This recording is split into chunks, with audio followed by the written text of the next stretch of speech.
Quanto tempo vocês acham que vai durar o EB3 de vocês? Pergunto porque o da Gi, tu jura, já tá há mais de 2 anos. E eu ainda não tenho histórico de crédito, com 6 meses dos Estados Unidos. Eu já tenho histórico de Meu crédito. histórico de crédito tá zerado ainda. Qual o conselho que vocês dariam para quem está no processo de espera para a Green Card? Podemos começar? Podemos. E estamos aqui novamente para gravar o vídeo 2 dessa série de fofocas da vida alheia. Respondendo as curiosidades do povo. Respondendo os fofoqueiros do Instagram, que mandaram perguntas lá. É isso aí. Tá um pouquinho de frio aqui.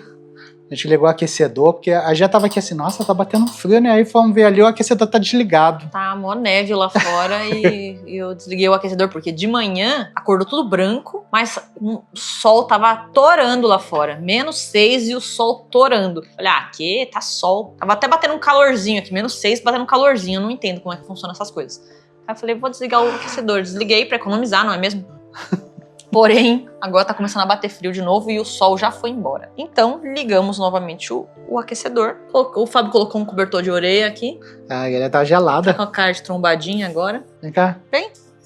Ai, nossa, que forte, ele subiu. E aí, hoje nós vamos responder as perguntas de EB3. Primeira pergunta na tela. Olá, durante o processo EB3, vocês visitaram os Estados Unidos com o visto de turista sem problemas? Sim! Sim! E mais de uma vez. Mais de uma vez. 3 ao todo, né? Foram Porque 3. a primeira a gente visitou quando a nossa LC ainda não tinha sido aprovada. A segunda a gente visitou quando a nossa DS já estava aprovada, a gente estava esperando a entrevista. Essas duas a gente entrou de avião. E a terceira foi 2024, que a gente entrou por terra, vindo do Canadá. Que aí a gente também estava esperando entrevista e não tinha tido entrevista. Então sim, entramos 3 vezes com visto de turista. E em nenhuma das 3 vezes nós fomos questionados sobre o porquê estávamos entrando, se tínhamos processo em vigor, nada disso. Deve mostrar no sistema deles, né? Esse é um Apesar mistério. que você fala na DS, né? Quando você fala, pega então, o vídeo. Quando eu... Na segunda vez? Na segunda vez. Thaís teve renovação de visto. Então, é isso que eu tava pensando. Porque o meu visto de turista venceu no meio do processo. E aí não saía.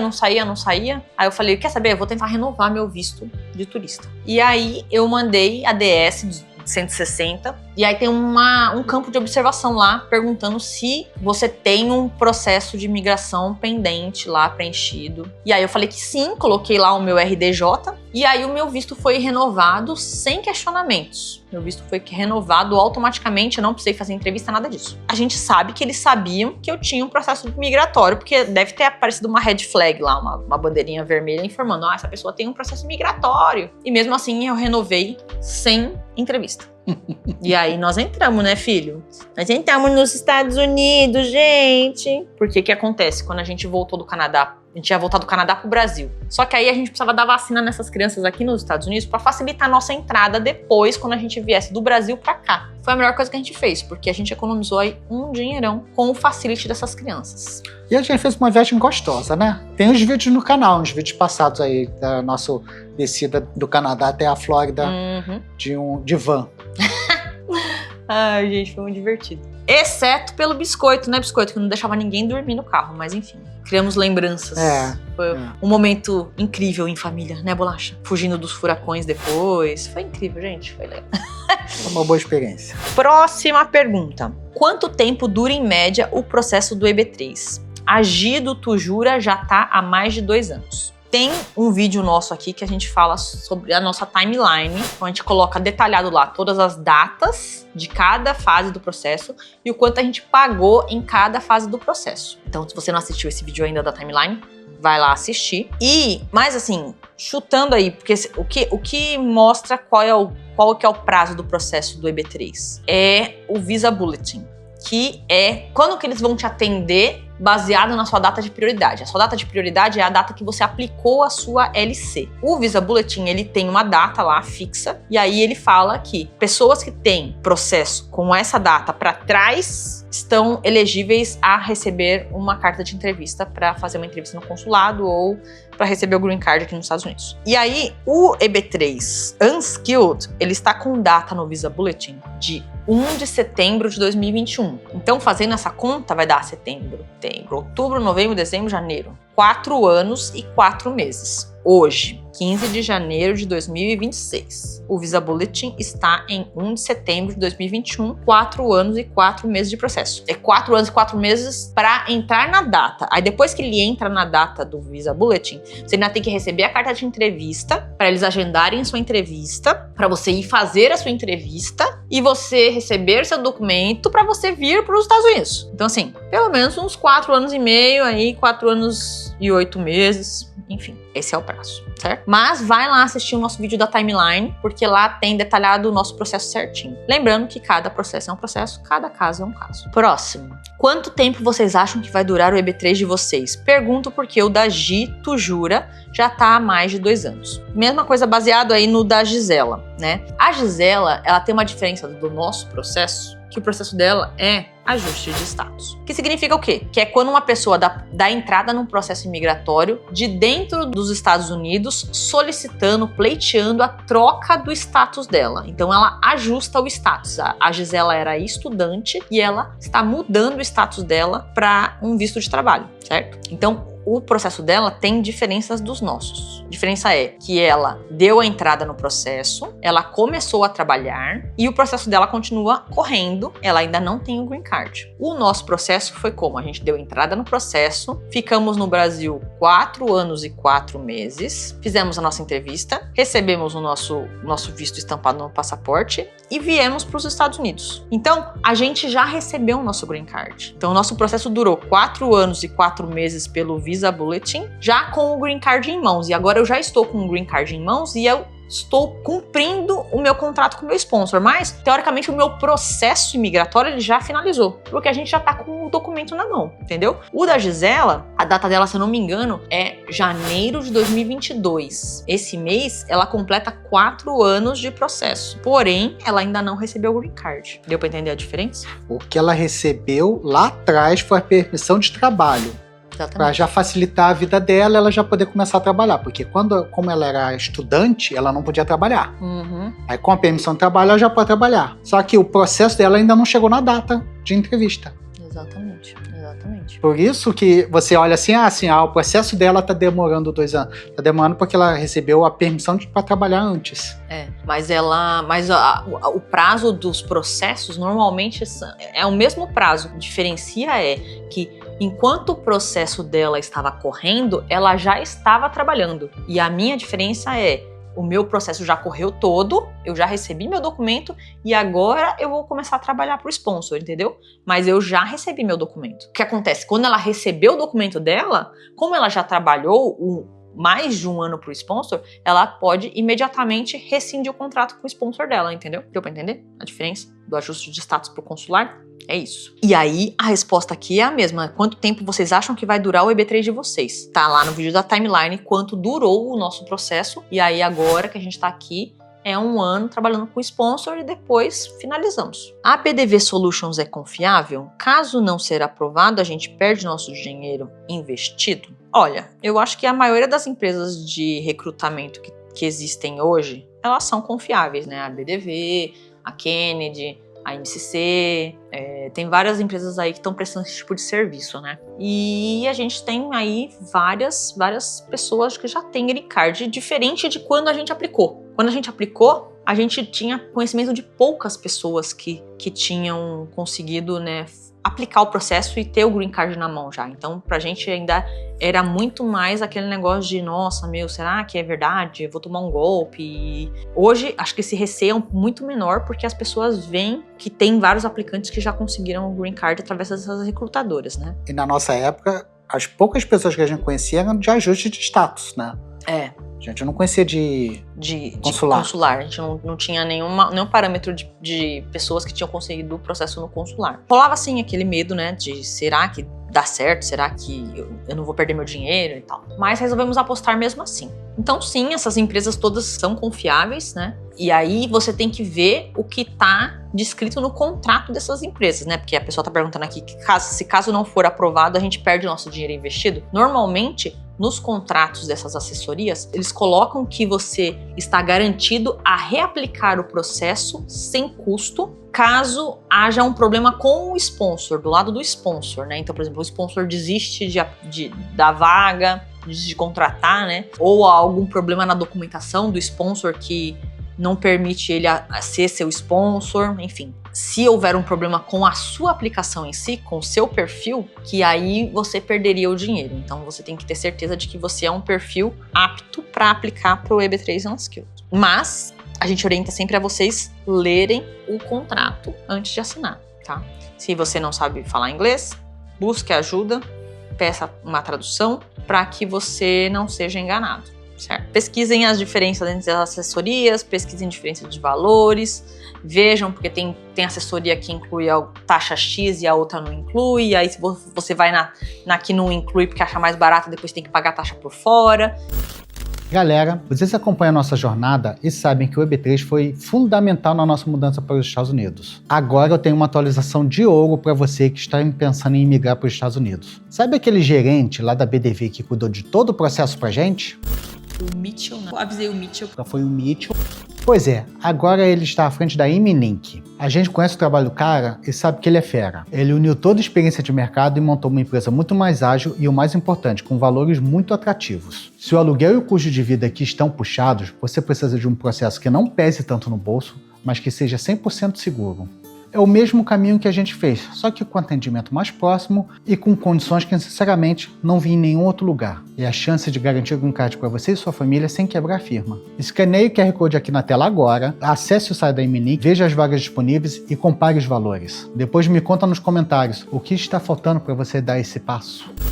Thaís, para aplicar o EB3 tem um limite de idade? Eu tenho 40 anos e tenho esse receio. Não tem um limite de idade. Eu sinto que é ok fazer o trabalho que eu faço no Taco Bell tendo 43 anos. Às vezes tem coisa mais pesada, mas assim, você tem colegas homens lá e você fala assim, fulano, preciso de um homem forte aqui. Aí a pessoa vai lá e resolve, entendeu? Mas tem trabalhos, por exemplo, tem trabalho de landscape, né? Que é a parte de jardinagem, né? Que a gente sabe que o Fábio não daria conta. Frouxo, não dá conta. Né? Porque é muito pesado, gente. É muito pesado. Não pensa que é só puxar matinho. Entendeu? Você tem que cavar buraco. Você abaixa, levanta, inclina. Cava buraco pra plantar a árvore, entendeu? Tira toco de árvore que morreu, aí tem que tirar o toco de lá, tira a raiz, enfim. Tem que ser força bruta no negócio. E que nem história também tem umas vagas de construção, enfim, tem umas vagas pesadas. Então, eu acho que assim, a questão aqui não é o limite de idade, é o quanto você está apto para aquela vaga. Tem uma amiga nossa que ela tinha uma vaga de house cleaning, mas ela limpava mansões imensas. Não é a mesma coisa de que você fazer sua faxininha na sua casa. A faxina daqui é diferente? É diferente. Porém, são casas gigantescas, de pessoas muito ricas, entendeu? Tem que ver se você está preparado fisicamente para executar aquela vaga, independente da sua idade. Tem umas mulheres de 40 anos aí, que dá no chinelo das pequenininhas, das de 20, entendeu? Tem um seguidor nosso que aplicou para fazer telhado, né? Lá pro lado do Arizona, não sei agora, calor de 40 graus. Tem que estar preparado para isso. Calor de 40 graus vai estar pendurado só nos frames da casa, né? Para botar telha. Assim, além de quente, é meio arriscado. Pesquise a respeito da vaga que você quer aplicar para ver se você vai dar conta, porque depois que tá aqui, filho...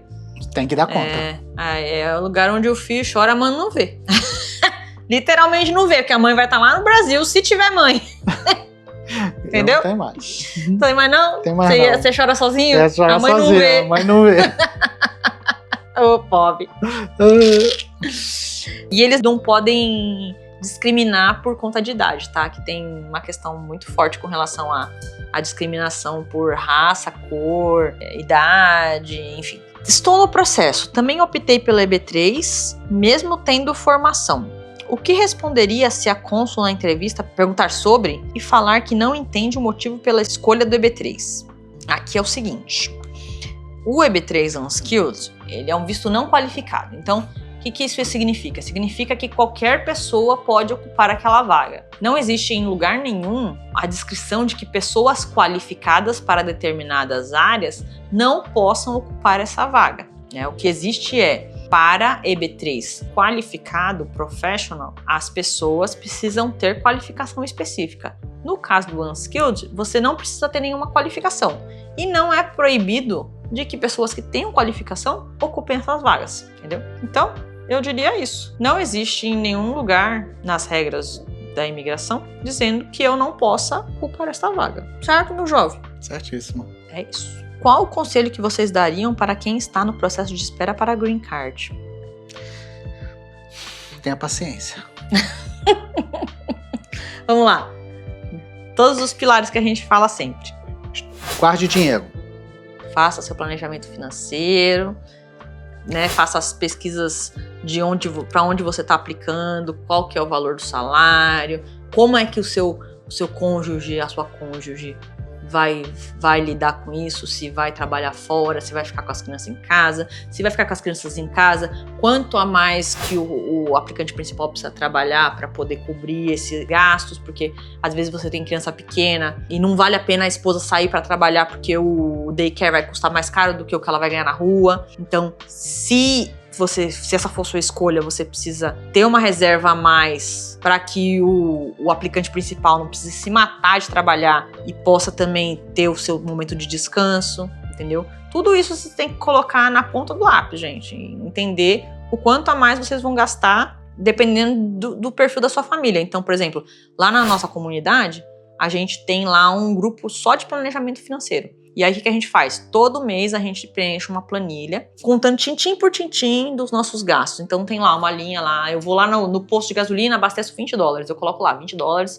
abasteci dia tal, no posto tal, e deu tantos galões, o galão custou tanto o litro. Fui no Costco, gastei tanto de alimentação.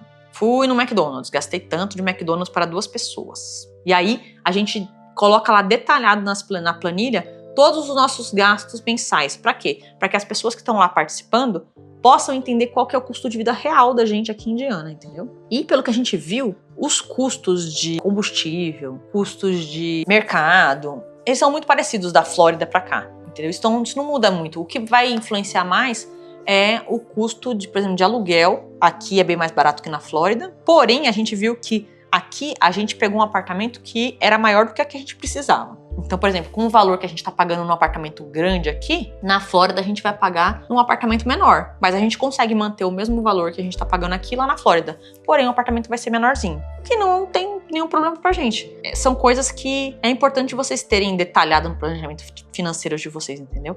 Então, se vocês tiverem curiosidade de saber qual que é o nosso custo de vida detalhado e entender como que a gente fez para chegar no nosso planejamento, como que nós guardamos dinheiro, onde nós guardamos dinheiro, como que nós fizemos para trazer dinheiro para cá, entra lá na nossa comunidade, para vocês entenderem um pouco como é que funciona isso.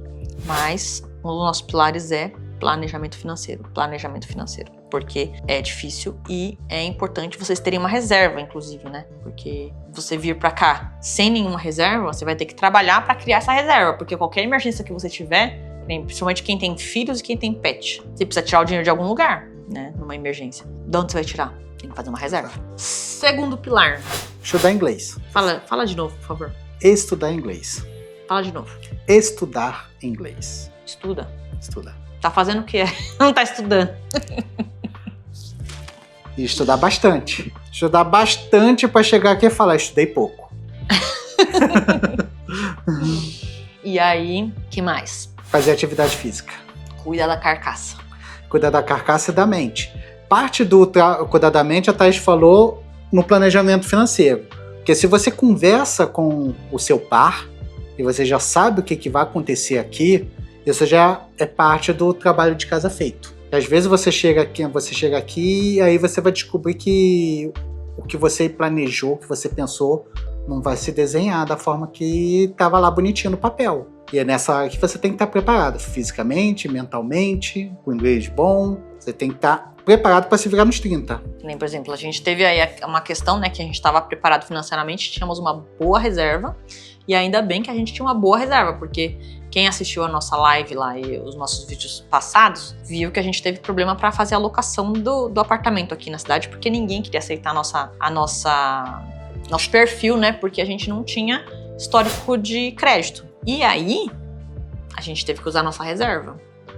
E foi uma paulada. E eu ainda não tenho histórico de crédito, com 6 meses nos Estados Unidos. Eu já tenho histórico de crédito. Meu histórico de crédito tá zerado ainda. É. E consumindo cartão todo dia, sempre que dá, tô usando cartão. Demora, gente, demora. E se você não tem uma reserva para esse tipo de emergência, o que a gente ia fazer se a gente não tivesse? Ia ter que correr para outros meios. Mas é isso. Fazer exercícios, corpo e mente, cuidar da alimentação, né? Faz parte aí do cuidar da carcaça. Estudar inglês, planejamento financeiro. O que mais? Acho que era só, né? Tá bom pra hoje? Tá bom pra hoje, tá bom. São 4 anos que você tem aí pra trabalhar nisso. É isso aí, ó. Só tem 3 pontos, hein? 3 pontos pra trabalhar em 4 anos, pô. Tá baba. Ok. Como é a entrevista em inglês com o sponsor? O que eles costumam perguntar? Existem sponsors que fazem entrevista e existem sponsors iguais o meu. Eu nunca fiz entrevista com sponsor. Tem alguns que fazem, mas eu não fiz. Então eu só apliquei na BDV e aí preenchi todos os formulários, eles aplicaram minha LC e papapá, e foi indo.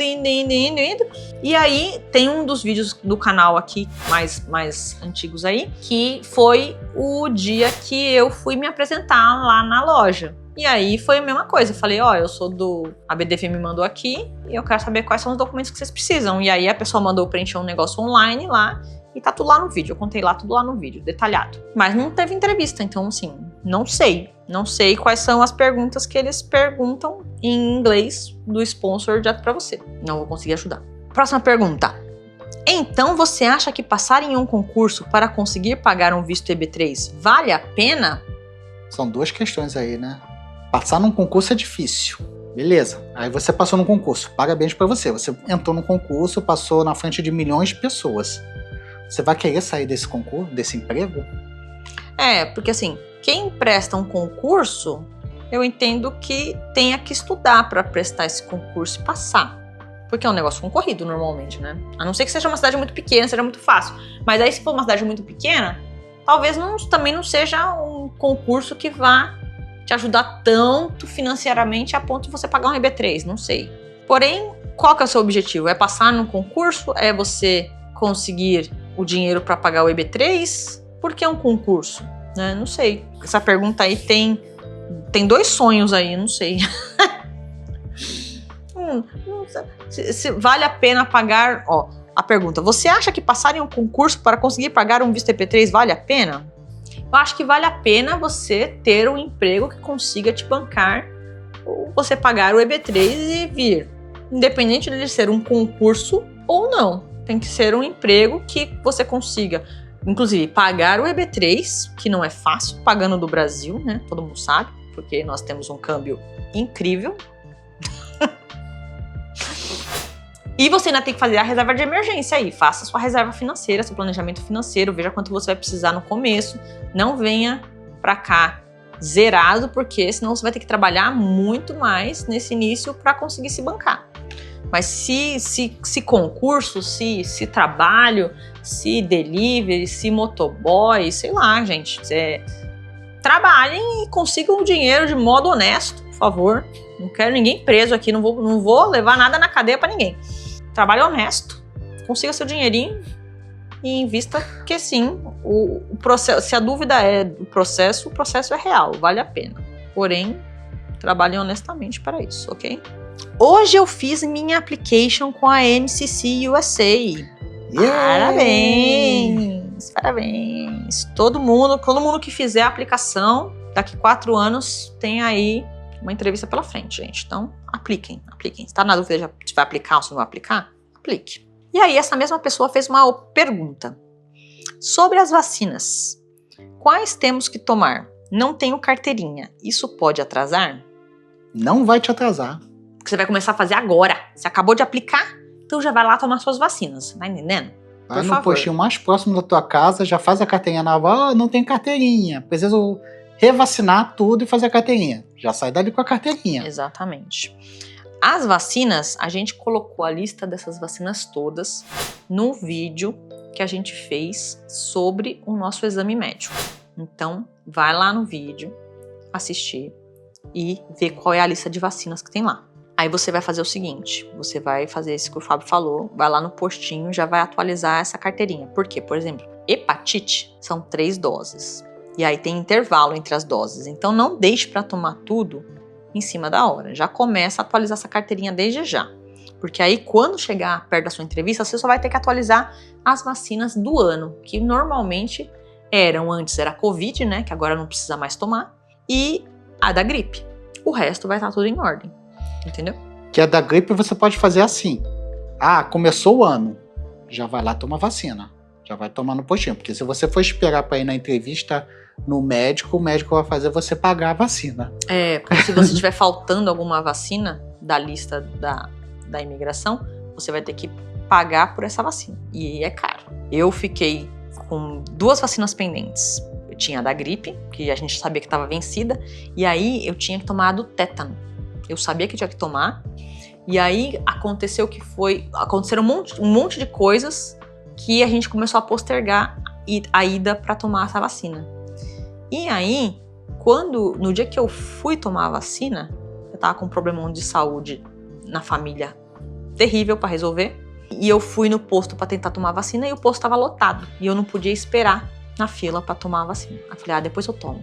E aí acabou que eu me enrolei com a questão de família, e não pude tomar a vacina no postinho. Acabei tendo que pagar no Fleury para tomar a vacina. Toma bica. Quanto tempo entre ficar current no VB até a entrevista? Isso também a gente respondeu lá no nosso vídeo de timeline. Bastante pergunta aqui sobre o vídeo da timeline. Mas basicamente, o VB ficou current pra gente no dia 10 de março. No dia 20 de março, a gente recebeu a carta de entrevista, agendando nossa entrevista pro dia 15 de maio. Então, nossa, abriu maio. Faça a conta aí. Mas todas essas datas estão detalhadas no nosso vídeo de timeline. Então vai lá assistir o vídeo da timeline que você vai ver tudo certinho lá. E aí tem lá até a data depois que a gente fez a entrevista, depois que a gente recebeu o passaporte de volta, papapá, enfim, tudo certinho. Conhece alguém que teve o EB3 negado? Sim, infelizmente. O que aconteceu?